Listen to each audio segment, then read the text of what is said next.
Alright, this is the notes for section 4.4 and 4.5 about proving triangles congruent. The beginning here we have side, side, side is the first way of proving triangles congruent. You're looking for three sides that are the same. And the important thing here is being able to match up the letters. We have RP, and we can say that that is congruent to TV, PQ, with VU, and RQ with TU. Notice the three different tick marks, one with 1, one with 2, one with 3. That's to keep the sides different. And then our example over here with PQRS, we have already two sides congruent, and the third side is congruent to itself with the reflexive property. The second way to prove triangles congruent is with side angle side. So for this you need to have two sides that are congruent. So for instance NM and WX, as well as MP and XZ, and the angle in between congruent across. And in the example ABCDE, you'll see similar tick marks with the angle ABC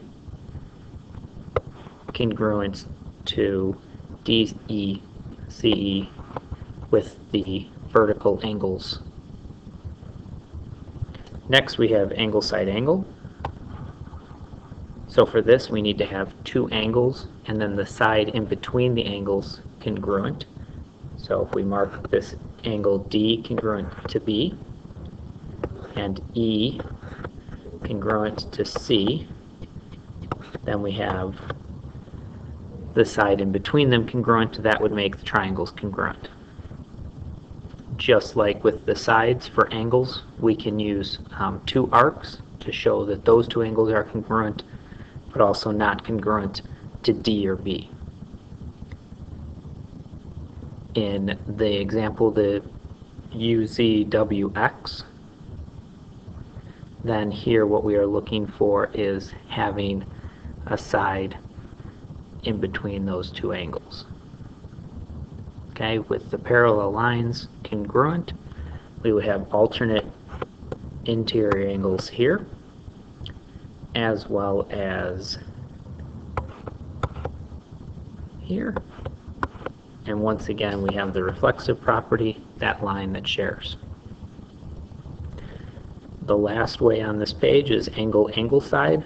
So for this one, we have to have two angles, and the side is not in between the two angles.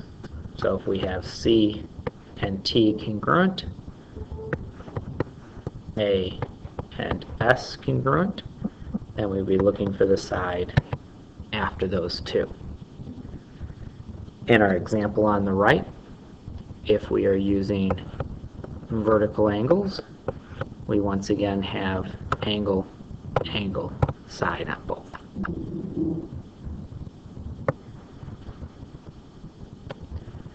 In example 1, where would we put the tick marks to make this side, side, side congruent?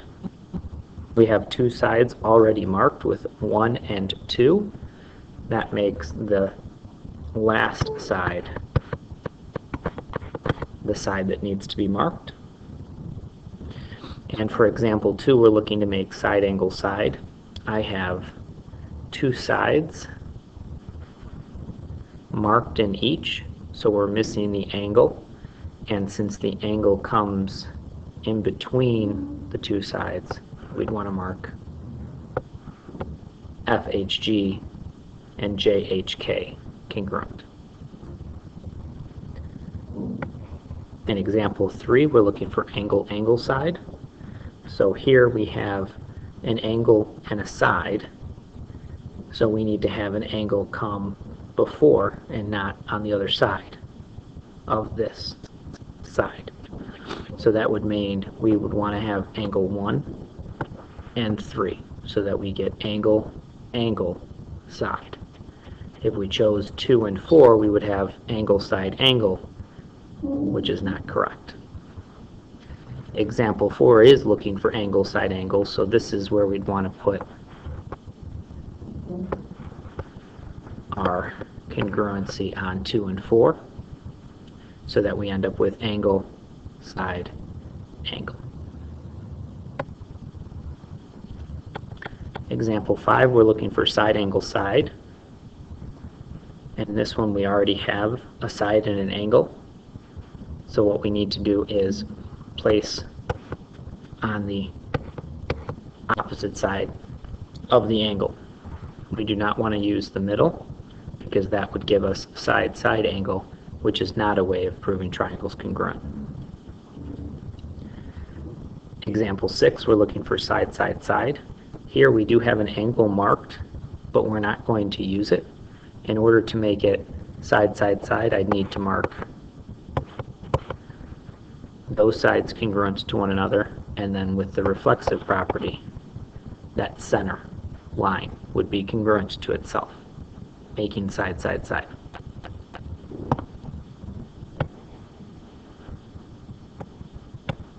And the last example on our notes is a proof. We're given that angle H is congruent to angle K, and angle 1 is congruent to angle 4. First thing we're going to go ahead and do here is mark those. So angle H and K are congruent, and angle 1 and angle 4 are congruent. So we need to either find a way to do angle side angle or angle angle side.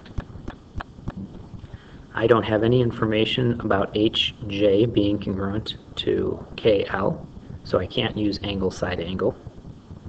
We do have this line JL that is congruent to itself, so we'll mark that so we can go ahead and use that within our proof.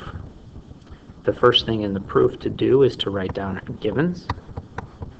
So angle H is congruent to angle K, and angle 1 is congruent to angle 4.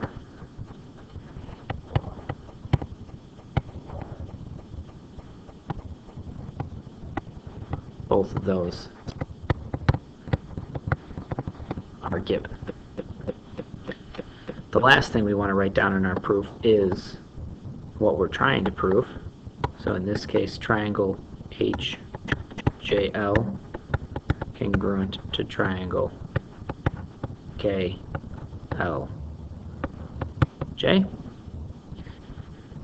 And we've established that we do have angle side, so that's going to be my reason for the triangles to be congruent.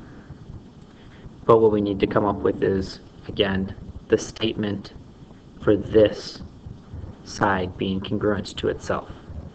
So we would have LJ, and it's going from this angle across. So if we're using the other triangle, we'd want to start here. So LJ is congruent to JL, and the reason is the reflexive property.